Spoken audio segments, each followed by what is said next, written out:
السلام علیکم ورحمۃ اللہ وبرکاتہ۔ بسم اللہ الرحمن الرحیم۔ شرک بہت بڑا ظلم ہے۔ سبھی فرماتے ہیں، مانتے ہیں کہ شرک بڑا بھاری ظلم ہے، لیکن اس کی وضاحت نہیں کرتے۔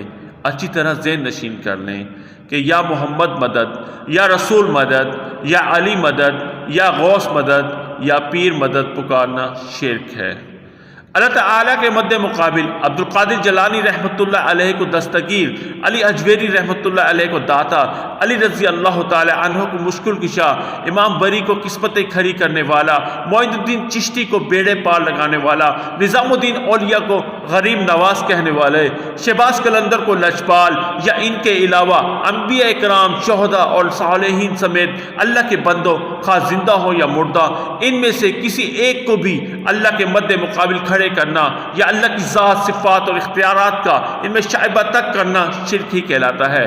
اللہ کے سوا تعویذ، گنڈوں، کڑوں، چھلوں، منکوں پر توکل کرنا بھی شرک ہے۔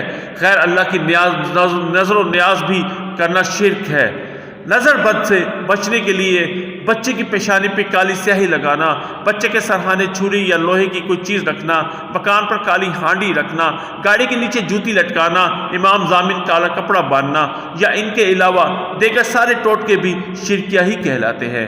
مخلوق میں سے اللہ کو کسی کا واسطہ دینا، یہ سب اعمال شرک کے زمرے میں آتے ہیں۔ آپ اپنے اور اپنے اہل عیال کو شرک سے بچائیں۔ اللہ پاک ہم سب کو شرک سے محفوظ رکھے، آمین۔